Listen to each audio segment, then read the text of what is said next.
ओम श्री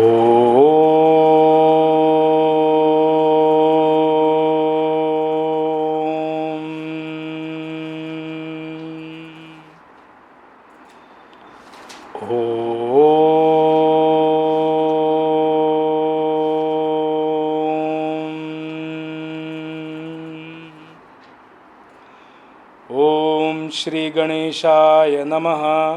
ओम श्री सरस्वत्यै नमः। ओम श्री गुरुभ्यो नमः। सच्चिदानन्दरूपाय विश्वोत्पत्त्यादिहेतवे तापत्रयविनाशाय श्रीकृष्णाय वयं नुमः। श्रीकृष्णाय वयं नुमः। वसुदेवसुतं देवं कंसचाणूरमर्दनं देवकी परमानन्दं कृष्णं वन्दे जगद्गुरुं। कृष्णं वन्दे जगद्गुरुं। मूकं करोति वाचालं पङ्गुं लङ्घयते गिरिं यत्कृपातमहं वन्दे परमानन्दमाधवं। परमानन्दमाधवम्। ॐ वाङ्मे मनसि प्रतिष्ठिता मनो मे वाचि प्रतिष्ठितम् आविराविर्मयेधि वेदस्य मआणिस्थः श्रुतं मे मा प्रहासीः अनेनाधीतेन अहोरात्रान् सन्दधामि हृदं वदिष्यामि सत्यं वदिष्यामि तन्माम् अवतु तद्वक्तारमवतु अवतु माम् अवतु वक्तारमवतु वक्तारम्। ॐ शान्ति शान्तिः शान्तिः।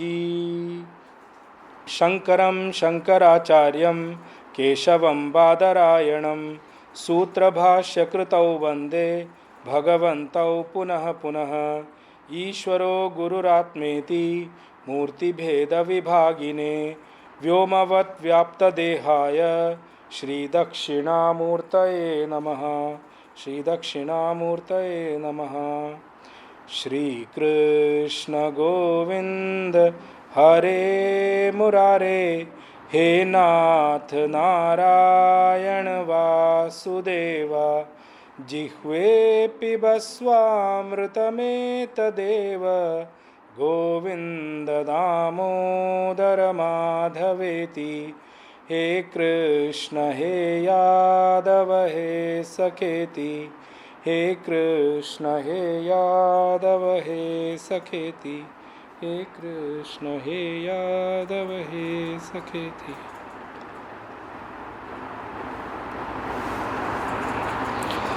So we were in the last class, looking at shlok number 22 and 23, and we briefly touched upon 24. And I told that 22, 23 and 24 are in a series of mantras. Bhagavan is trying to explain one particular topic. So I'll read all the three shlokas together first, and then we'll come to the portion where we left last time. Vasamsi jirnani yatha vihaya नवानि गृह्णाति नरोपराणि तथा शरीराणि विहाय जीर्णानि अन्यानि संयाति नवानि देहि। नैनं छिन्दन्ति शस्त्राणि नैनं दहति पावकः न चैनं क्लेदयन्त्यापः न शोषयति मारुतः। अच्छेद्योऽयमदाह्योऽयम् अक्लेद्यो शोष्य एव च नित्यः सर्वगतस्थाणुः अचलोऽयं सनातनः. So we left at the 23rd shloka last time. Bhagavan started a topic at the 22nd shloka onwards. He says, and the example I gave the last time, like a man, a human, once his dress becomes old, his clothes become old or gets torn, he changes new clothes. In the same way, when the body becomes old, the jiva changes into new one. But I told you many times this shloka is misquoted also. Last time I touched upon that point. What Bhagavan is trying to tell here is not that Atma keeps changing body like we keep changing clothes. Please don't understand that example at all. Many times it is told in that reference, but that reference is not right.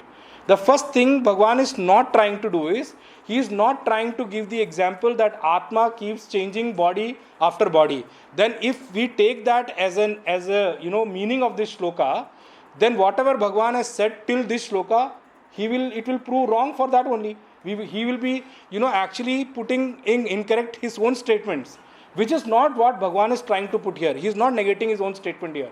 Bhagavan said one topic from the beginning 11th itself, that Atma, the self, the consciousness, is ever present and it continuously remains the same without any change at all.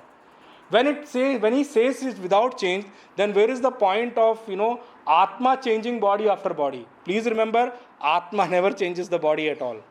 I told you in the BMI chart again, in that the three portions, body is dropped here, the mind and intellect along with vasanas traverse through the bodies into another one.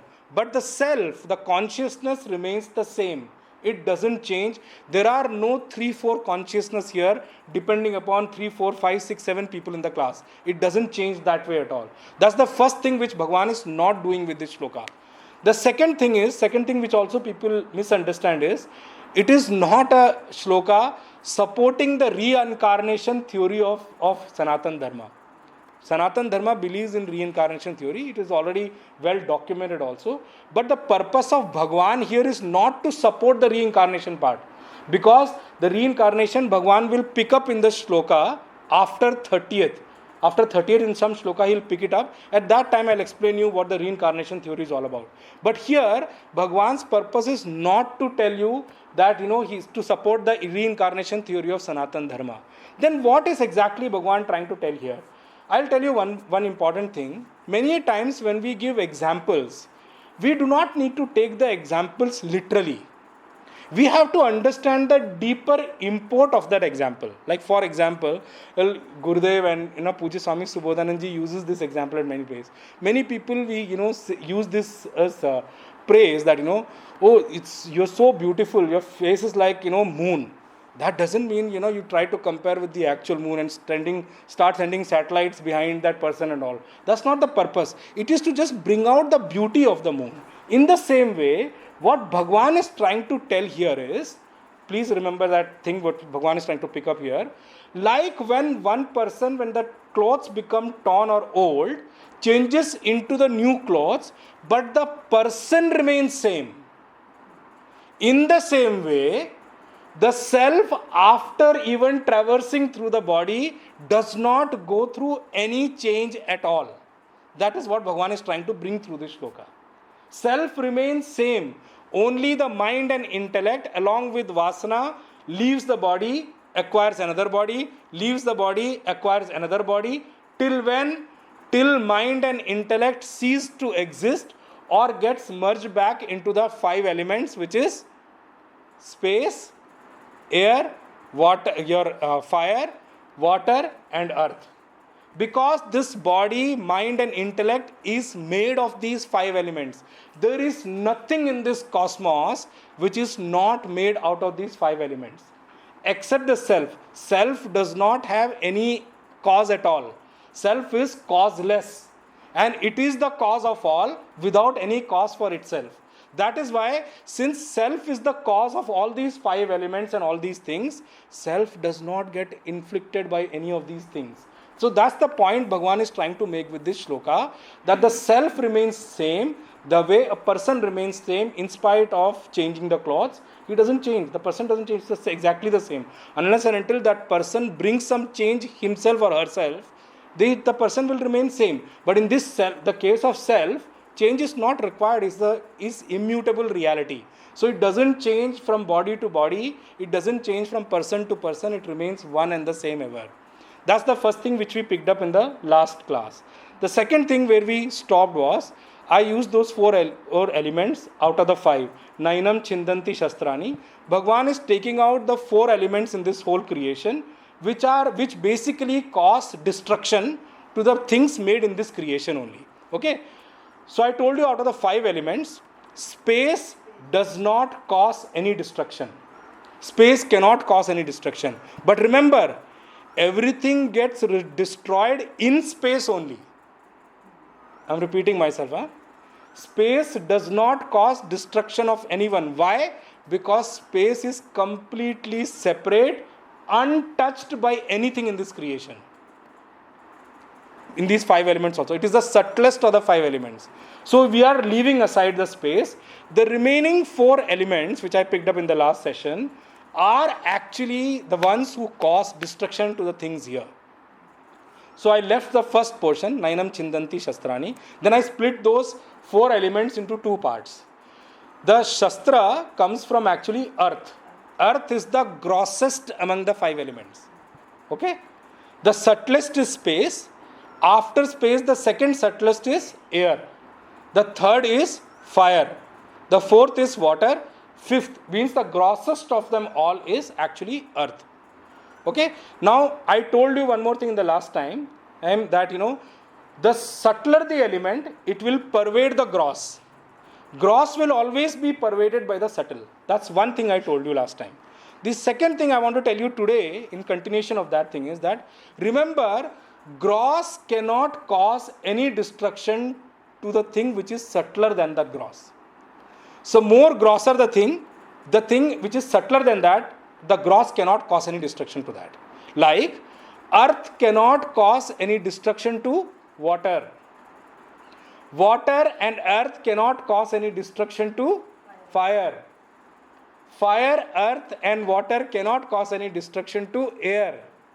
And these 4 things put together cannot cause any destruction to the space. Because space is anyway completely free from all these things. Then Bhagwan picked up, and I divided this entire destruction part into 2 portions. One is constructive destruction or creative destruction. And I put 3 things there. Whatever is destroyed by fire, Nainam Dahati Pavaka. I'm taking from the second line here. First line, Nainam Chindanti Shastrani, I'm leaving for 1 minute right now. I'll take it in the last. Nainam Dahati Pavakaha. He says, the self cannot be burned into ashes by the fire. What does fire do? How does fire destroy? It burns it away. And what is the residue left? Ashes. Why I use the word creative or constructive destruction is, ashes again are reused for, in the nature. Ashes doesn't need to be, thrown away somewhere. You just put it in the soil, it gets reused automatically. So that is the reason I said it is like constructive destruction. Then says, na chainam kleda yantyapa. Apa means water. Okay? Water, how does water cause destruction? By drowning or by decaying. These are the 2 ways water destroys. Either somebody will drown, or, if you put something in the water for a long period of time, you can see it will start decaying. I'll give you one very common example which is there. Titanic sunk so many years ago. But when people and explorers have gone down, it's not the same ship now. It's all, caught up with the entire junk. It's become junk completely. It's become decayed. Remember, water's property is decay. Whatever you put in the water, it has a property that it will start decaying from the time you put it. If you put it for a longer period of time, it will completely decay and dissolve into the water. So they say the self cannot be decayed or drowned by this water at all. That's why na cha enam. Enam means atmanam. Na atmanam kledayanti apaha. It cannot be decayed by the water. And the fourth thing here is na shoshayati marutaha. How does air destroy? Air destroys by drying. It takes away the moisture content from that thing, whatever it touches. You see, when the soil, actually remember one thing, earth is like this because there is water to bind whole thing below. So water's one property, destruction ways, drowning and decaying. But water also binds the particle together. If you dig the earth, after a while you will start seeing, the sand is like, is wet completely. Because water is there inside the earth also. It's not that water is there outside in ocean and river only. Water is there inside also, because water is the binding particle. But when you see, for a long period of time, when the rains doesn't come, and there is wind there, you will see that cracks starts appearing on the soil. Because of what? The moisture content has been taken away by the air. So, air destroys by drying. Now remember, I told you, fire burns into ashes. It is why it is creative or constructive destruction, because it is reused into the whole earth component. Then, when water decays, again it decays, it dissolves into the water, and that can be used as manure and other things also. So that is again portion of the discussion about constructive and creative destruction. The third thing is air. When it dries, air dries, the thing will fall down, it will again merge back into the earth. So that is the reason I said these are three creative kind of destructions about the three elements. The fourth element, which is earth, there are multiple ways of destruction by the earth. One is by landslides and all other things which happens at the physical level. For those ones, I will put under creative or constructive destruction portion of earth, because that is destroyed by earth itself. Whatever gets buried under the landslide or anything, it gets merged back into the earth and becomes a manure and all those things there. But the thing which Bhagwan points out here is that all man-made weapons are made out of earth. That is why he used the word Nainam Chindanti Shastrani. He did not use the word earth here. He did not use Bhumi here. He did not use any such word here. He used Shastra. Whatever man has made, all has been made from earth only. That is why they are all come under the portion of earthly materials. So, you see any weapon, they all come under the portion of destructive destruction. Why? Man has created weapons to destroy things, but he cannot bring back what has been destroyed. That is why it does not come under constructive destruction. It comes under, Gurudev uses the word destructive destruction. And I used one word also in the last class, that accidents. Accidents are also, because car or motorbike is a material made out of earth only. So it will come under Shastra only. So all those things fall under that category. So Bhagwan says, remember, these are the four things by which anything can be destroyed in this creation. But remember, none of these things can even touch the self. For one reason, self is subtler than these things. So the subtler cannot be destroyed by the grosser thing. That's number one. Number two, self is the cause of these 4, 5 things altogether. Self is the cause of all the five elements, not to what to talk about these 4. So these 5 elements, especially these 4, cannot cause any kind of destruction to the self. That is what Bhagwan wanted to say from this. The shloka where we left, it's a continuation to this. Bhagwan continues the same example and says, Achedyo ayam, Atmanam Achedya. Because he has already explained why. Because self is so subtle, self cannot be pierced through. Gurudev uses one word for the sake of saying is, self is non-cuttable. There is no word like that in English. But I cannot describe it in some other ways. So it cannot be cut by, Chindanti means, Achedyo means, it cannot be pierced through or cut by any of these instruments made there. That's why the self is Achedyaha. Cannot be pierced through, cannot be cut through. Adahyaha. Adahya means it cannot be burned by the fire. See, it's the same way he's continuing. He is there also, he used Shastra and earth first. He used Achedya here in the next shloka first, Bhagwan. The second one he used fire. He used the word Adahya. It cannot be burned. The self cannot be burned at all. Then he used Kledayanti Apaha. He used here Akledyaha. This Atman, this self, cannot be decayed. It cannot be caused to decay like that. Ashoshya, this self, this Atmanam, cannot be dried also. Evacha. Now there is a word he used at the end here. Evacha means, it's not that sometimes it is like this. Always it is like this. There are chances, no? Sometimes it says these things cannot destroy in certain points in time, but other times they can destroy. If they are used like this, they can be destroyed. But he uses evacha here to say, never ever the self can be destroyed by any of these four things he spoke about in the last shloka. Now he continues, then the example is over. He's explained. He uses in the next line very beautiful thing. He again terms the quality of Atman here.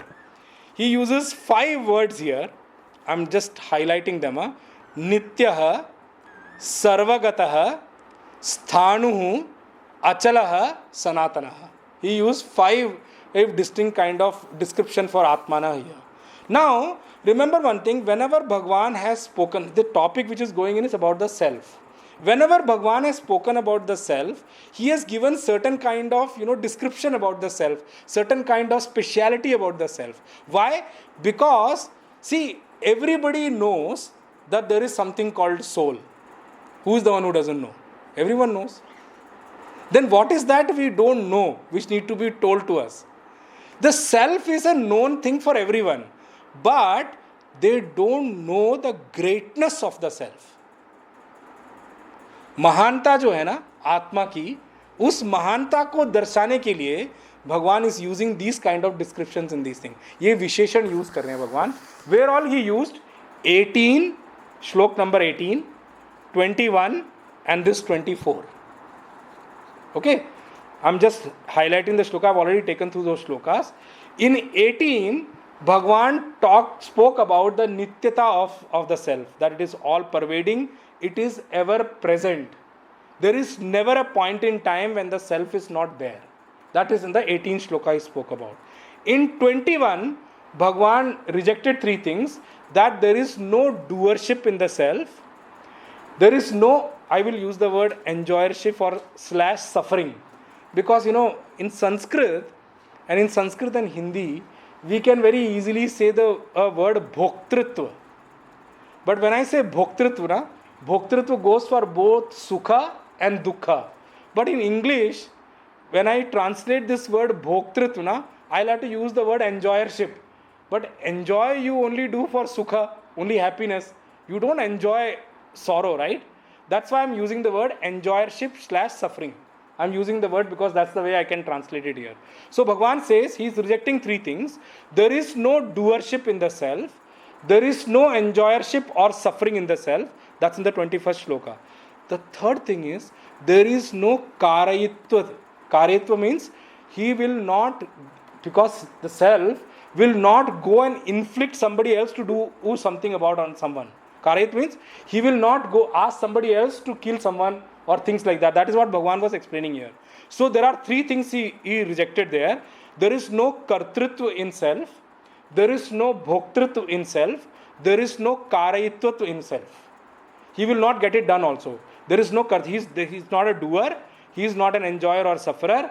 He is not somebody who will get it done from somebody else also. So 3 things he rejected.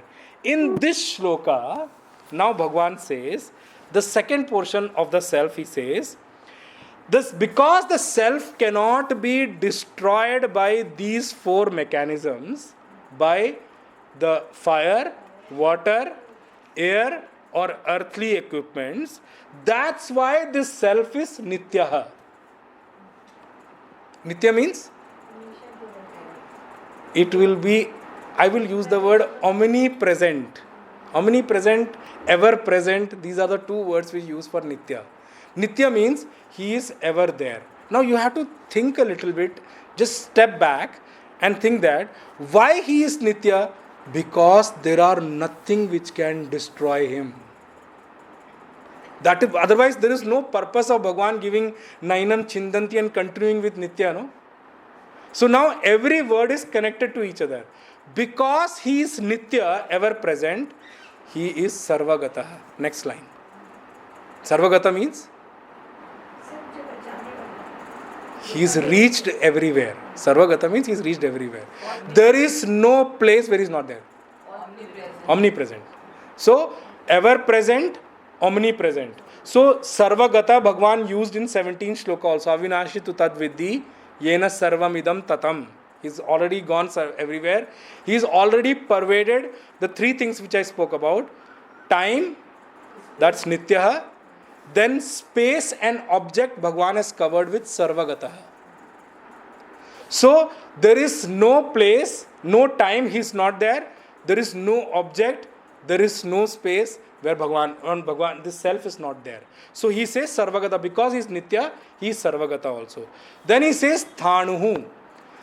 Sthanu means like a pillar. Like a pillar means he is firm at one place. We keep moving inside the self. But the self is one place. Why he is one place? Because there is no space where he is not there. Where will he move? See, I am sitting at this house now for this class. If I have to go home, I have to move from this place to go home. Because this place is different from my home, I can describe my moving sequence, right? But when he is everywhere, where is the space to move? He is pervaded everywhere. That's why he is Thanu. He is unmoved. He doesn't move at all. Continuing with that, he says Achaloyam. Achaloyam means he is describing that, he doesn't move anywhere. See, Sthanu and Achaloyam are related. That's why it's written together.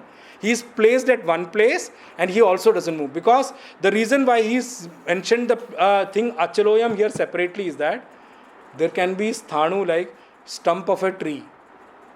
It is Sthanu, right? But you can't describe it Sthanu that way. You don't compare Atmanam like that stump of a tree which is standing at one place. That's not how he is describing here. He is saying there is no space, he is not there. So there is nowhere he has to go. Achala, he doesn't move at all.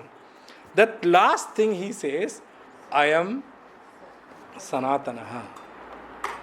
Oh my God, Sanatanaha. What do you mean by Sanatanaha? Bhagwan Shankaracharya uses one very beautiful way to explain Sanatana. When I explain you Sanatana, you should also connect it to Sanatan Dharma. Okay? Why we call it Sanatana. Bhagwan Shankaracharya uses in Bhashya, Chirantanaha na karanat kutaschid nishpannaha abhinava iti artha. He says, it is Chirantanaha na karanat. It does not have a cause of it at all. Okay? It does. When you say something as a cause of it, means that thing which has got a cause of it will become an effect. Right? If something has a cause, so for example, I came from my mother and father. So I have a cause. So I am an effect. Right? The future generation will become my effect. So when you try to relate that way, cause and effect, here he says, this self is free from any cause. It is nishpanna. Nishpanna means it is not born out of anything. It did not come out of anything. It is itself the cause of all, but when you talk about it itself in the standpoint, it is causeless. That is what the word Sanatan means. Now, deduce it to Sanatan Dharma. Now remember one thing. All other religions I'm using. I'm separating Sanatan Dharma now. Sanatan Dharma, I told you in one of the classes also, doesn't qualify to be called amongst the religion. It is a different thing altogether. They have not understood it, so they have put it that way. All other religions have a teacher or have a founder, have a date when it started. Okay? It's spread in a period of time. So, it will also have a date of expiry. Simple. You put any religion into this thing. They all have a period of starting point in time. They all have a founder. They all have a prophet or Jesus or whichever way you can call it. Even Sikhism also you can put it that way. They all have a period in time when they started. They all have a founder, a person who started it. Since they have both these things, they put blame on us. They put us down saying that, what are you talking about? You have no history. You are right. We have no history. So whatever is there, you are yourself, standing on the axe and jumping. When you say you have no history means you have a starting point, no. You are accepting it. That means you have to accept it will end also in some point in time. Sanatan, because this prapancha, this creation is anadi. Anadi means it has not no beginning. The law of creation also cannot have a beginning. Full stop. Sanatan is that thing which is the law of this creation. It is not created by someone. It came along with creation. We should be happy about that. It's not going to go anywhere. Many people say, Sanatan is going away, doing that. I say, you try whatever you want to do. How many invaders came, tried what all? What happened? Sanatan is something which has not come in a period of time, so it is not going to go in a period of time. It will remain here always. Srishti will go into Pralay, will come back to Vyakta, Sanatan will come back. Gurudev, I think BBC correspondent, when Gurudev was in US, asked Gurudev this same question. Gurudev, when you talk about Hindu religion, and everything has got a start, but what about Hindu religion? Who started it? So Gurudev kept quiet. He didn't answer that question at all. So the reporter continued saying that, I know you may not have an answer, and because that is why I'm saying it's a myth. This is how they qualified it that way. So Gurudev paused for a while and says, who is the founder of physics? Who is the founder of chemistry? Can you attribute it to one person? In the same way, Sanatan is the science. It has got no founder. It did not start from Lord Rama, because Dasharath ji was already a Sanatani. It did not start with Lord Krishna, because Devaki ji, mother, and Vasudev ji was already a Sanatani. There is no starter of this at all. It came along with creation. We don't attribute it to one person. Rishi Munis, our saints and sages, they in the seat of meditation listened to the announcement and they came back and wrote it in a book. Book may come and go. Sanatan won't go anywhere. That's the truth here. He says, I am Sanatana. In the same way, the self is also Sanatan. It cannot be destroyed by anything. And he uses one more word here. He says it's Abhinava. Abhinava means it's not new. Not new means it will never get old also, but it is not new that it just came in here now. So remember, I told you in one of the sessions that, we may talk about the constitution of a country, but remember, Sanatan Dharam is the constitution which binds everyone, whether they know it, they don't know it, whether they follow it, they don't follow it. I will use one word here. Pujya Gurudev Swami Chinmayananji said at some place here, somewhere in his talk, there are only two kinds of people in this world. One who are Hindus and one who were Hindus. There is no third kind of a person at all. All others have sprouted out because of the difference of understanding of their own minds. All of them is the creation.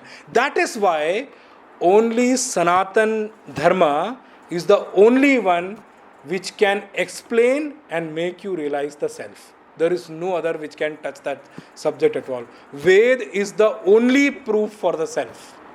Is the only description for the self. So Bhagavan says, Nityaha Sarvagataha Sthanuhu Achalaha Ayam Sanatana. Bhagavan said this much, and then from the next shloka, he is going to continue from here. He says, because the self is of this nature, now you see what he says in the next shloka. Avyaktoyam achintyoyam avikaryoyam uchyate tasmadevam viditvainam nanushochitum arhasi. Avyaktoyam achintyoyam avikaryoyam uchyate tasmadevam viditvainam nanushochitum arhasi. Now, I'll try to explain one part in this one. He says, because the self is Nityaha, Sarvagataha, Sthanuhu, Achalaha, Sanatanaha, it is Avyakta. Avyakta means? No, that is the reason I asked you this question. Avyakta means that which cannot be comprehended by the five senses of knowledge. Anything which is beyond comprehension of the five senses of knowledge. Five senses of knowledge, not five senses of action I'm talking about. What are the five senses of knowledge? Shabda, Sparsha, Rupa, Rasa, Gandha. Which is what? How do we perceive these things? Ear, then nose, eyes, and touch. Tongue and touch. Okay? These are the things. You cannot know the self through these five senses of knowledge at all. Because it is like this, he says it's avyakta. When you use the word vyakta, don't only attribute it to what you can see. You should attribute it to what you can and know from these five senses. That is called vyakta. So Bhagavan says here, the self is avyakta. Remember one thing.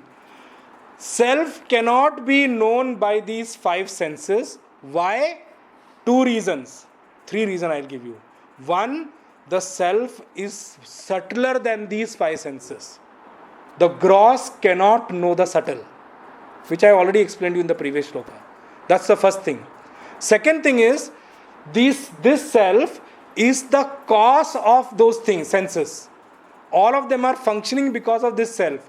That is why this self cannot be known by those five senses, because it is the cause of that. That's the second thing. The third thing is, the self, actually, all these senses can function because the self is sitting behind it. Self is the power of these five senses to function. The senses cannot function without this self at all. That's why there is one word which I'll use for the self today. It's called, one more word, choiceless awareness. Have you heard this word somewhere? Choiceless awareness. It's literally the awareness, substance. What makes aware, but what makes all the senses aware of the things which are caught? It is behind that. Now remember one thing. Let me just, dissect the process of knowing. I see you all. How do I know you? My eye captures your form, takes it to the mind, takes it to the intellect, searches the memory, and tries to see if there is a name associated with this form or not. Okay? When it returns, saying that so and so name belongs to so and so, I will come back and say, I know you. When the form is captured by the eye and it returns with no name from the intellect, you will say what? I don't know you. This is what is happening at the back end. But remember one thing, what is that which is making this function?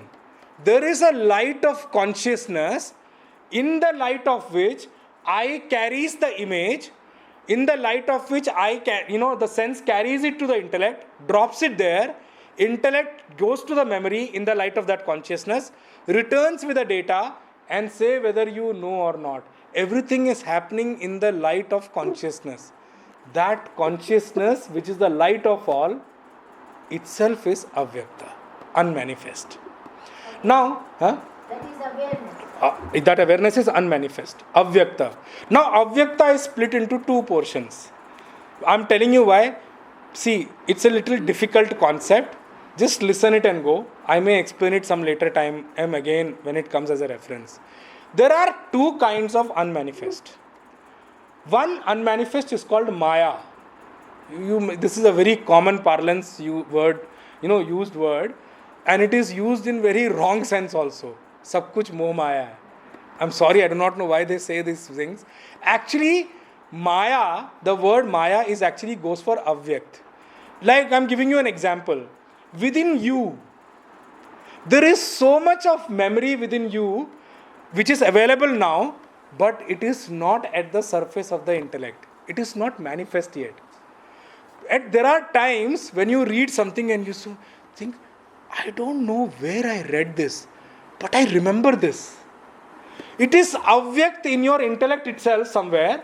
When you surface that thing, it just comes out surface and you say, oh, I start knowing. Maya is an avyakt. Maya is like, all the creation is Maya only. Maya is an avyakt. It goes from pralay to vyakta, vyakta to pralay. Manifest to unmanifest, unmanifest to manifest, keeps going. But for Maya we use one word, it is ajnata, it's unknown. Nobody, I'm using the word purposively, nobody can know the full expanse of Maya. There are many people, many students, when they come to Vedanta, when Maya and everything is taught, there is a long discussion on this which I will take some other time. They come and ask their Guru, explain me Maya. So Guru answers them the question, the answers in this way.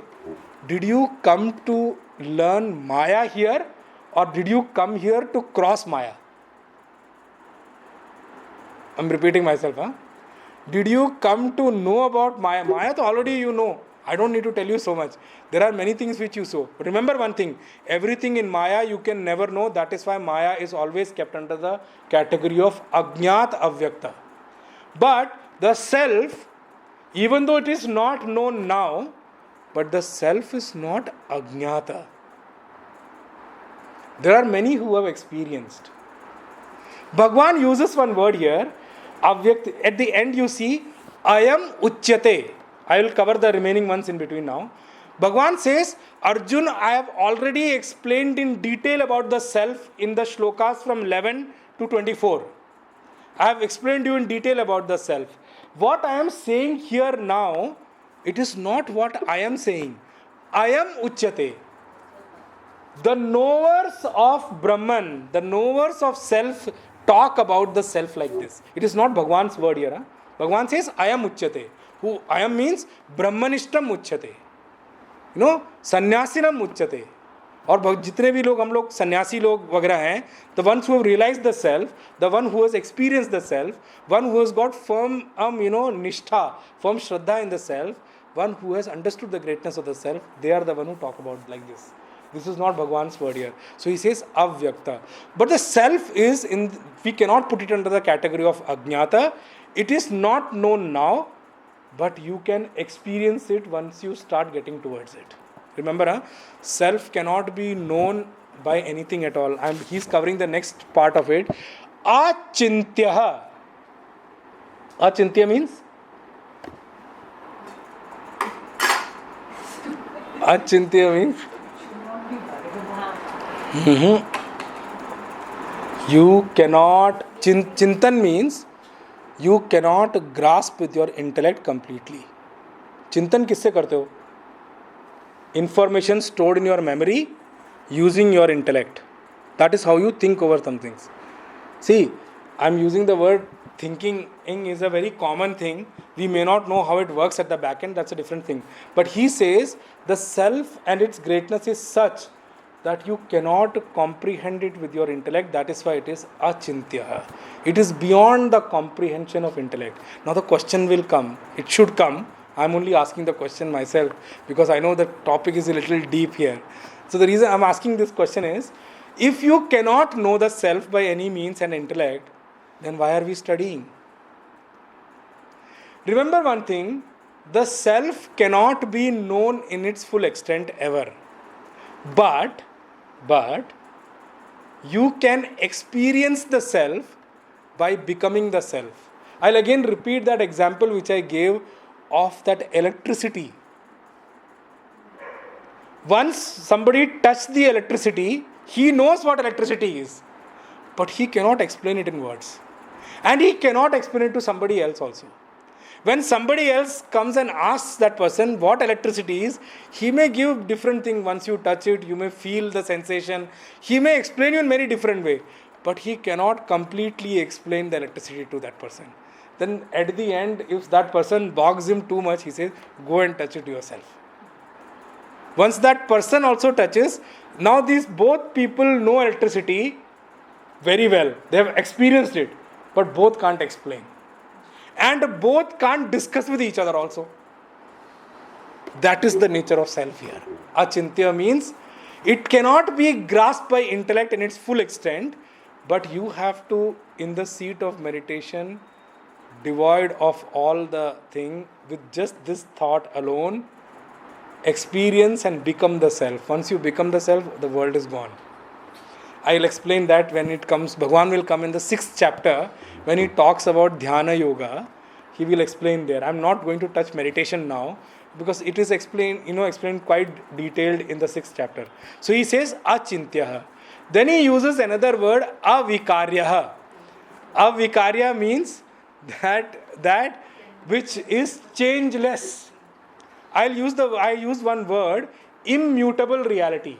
Immutable reality means it is partless. Because there is no part, it is changeless. So he says avikarya. Tasmad evam viditva enam na anushochitum arhasi. Arjun, once you have known the self in this way, you have known the self in this way. Viditvena means you have known the self in this way. You have known this in this way. You may not have experienced. It's okay. See, remember, knowledge and experience are two different things. Knowledge becomes firm when you experience. You may have known something about somebody. Somebody may have explained, this person so and so is like this. You have formed some kind of an impression about that person in your mind, but you have no experience about that person. So you have this vague knowledge. I heard so and so is like this. But when you go and meet that person, and that person displays same kind of thing which you have heard, good or bad, then you will not have a doubt about that person. Heard thing you may have a doubt. That is called firmness of knowledge. That is called experiencing knowledge. What we are trying to do here is trying to draw a sketch of the self so that you can firm your faith in that self and slowly, gradually move towards that. That is the purpose of scripture here. Bhagavan says, Arjun, if anyone knows the self in this way, tasmad evam, in this way, like I've explained you in so many shlokas, na anushochitum arhasi. That person is left with no cause for a sorrow. And I explained you in the beginning when I started, there are only two kind of things which Arjun is also faced with. Shoka and moha. Right? And I told you, Shoka is mostly about people who have gone. I could have done so and so. I could have helped that person. Shoka is mostly like that. There is Shoka about events which I have passed through and I have received the bad result of it just because I could not do action. It's mostly about the things which has happened in past. That's how I'll use. But moha is mostly for the things which is around you. It can be object also, it can be anything also. He says, Arjun, na shochitum arhasi.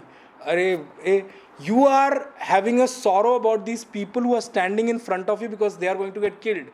See, one person who has known the self in this way, he has no reason for sorrow left.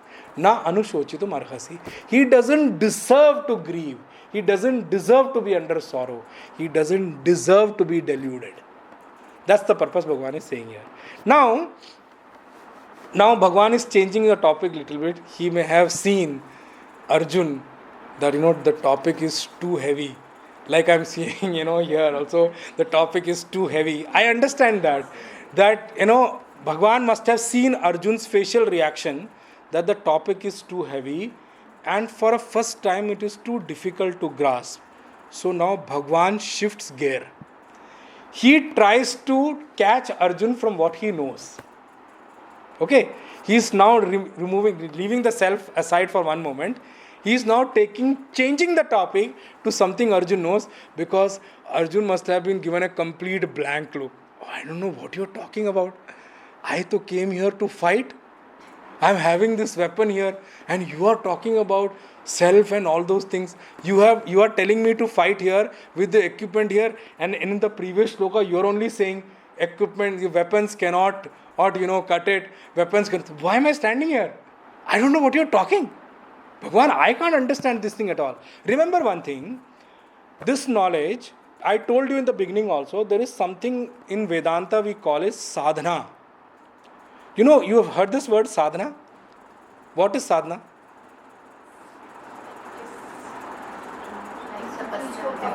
No, don't mistake it with tapasya. Remember, all those things which you do for your continuous development to reach here, I am giving you example on the spiritual sense. Puja, jap, archana, meditation, all this is sadhana. Sadhana means it is preparing your intellect. Sadhana means it is preparing your intellect to launch yourself to that mission.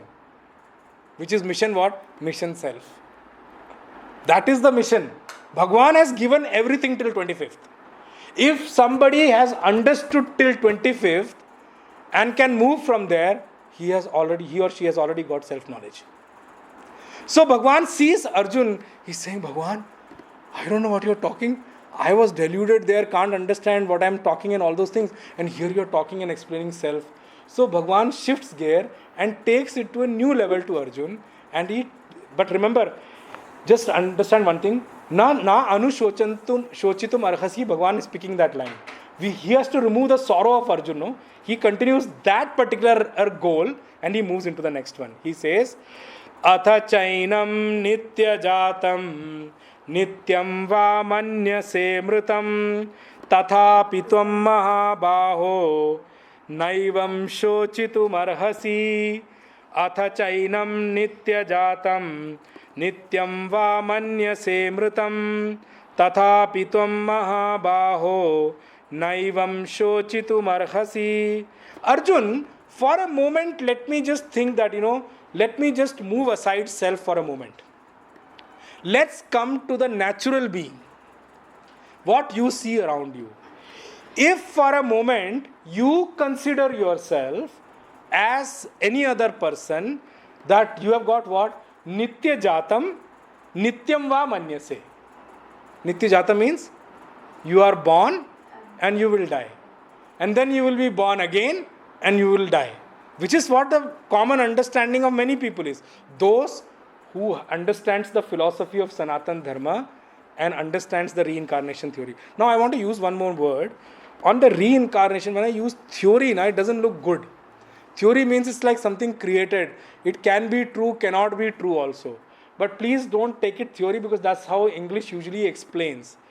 But remember one thing, whether somebody knows it or not, whether somebody accepts it or not, as I said in the beginning, Sanatan encompasses everybody irrespective of your caste, creed or religion.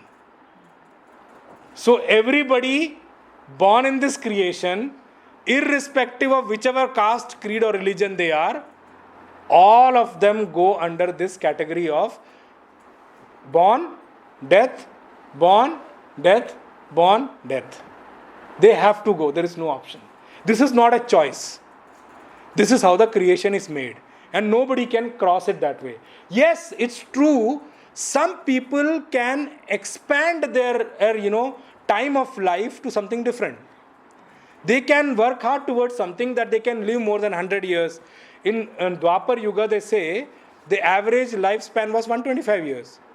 But in Treta Yuga, in Lord Rama's time, it used to be thousands of years.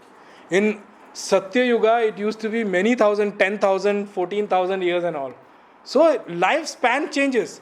In Kali Yuga, now it is average 80? I think 80 is what they usually say. 80 is what average they talk about. But they say, the scriptures say, Purana says especially, as we move along with Kali Yuga, at a point in time, the average lifespan will become 35. You see now I'll give you one example to say, prove that what I'm saying. You see now the kids are born with different level of intellect. They can grasp things much faster.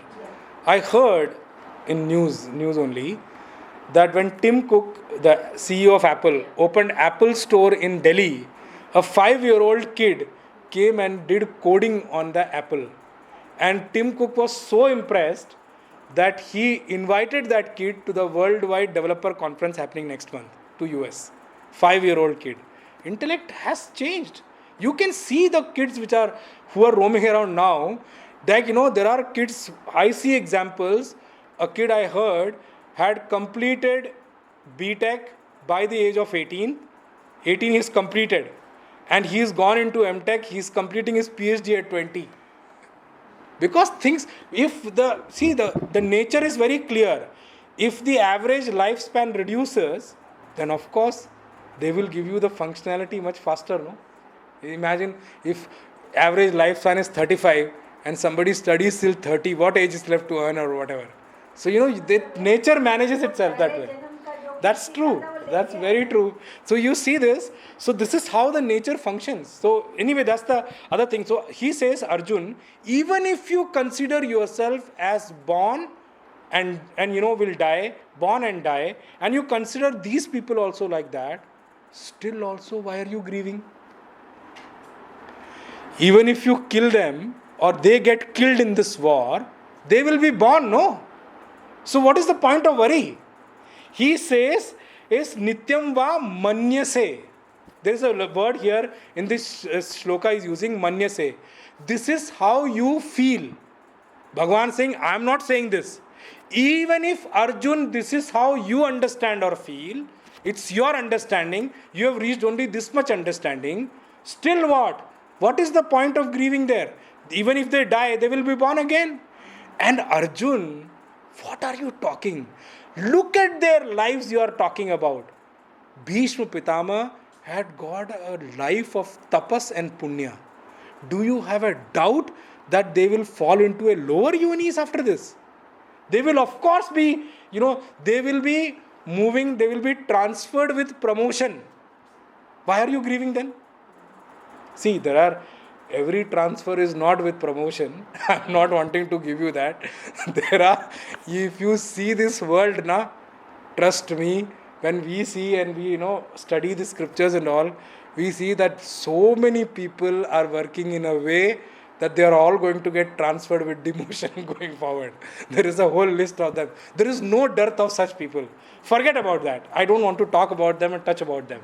But he says, Arjun, who are you grieving on? Drona. What a glorious life they have lived. Bhishma, what a glorious life they have lived. Do you think once they are born in the one, they will be born into a lower level?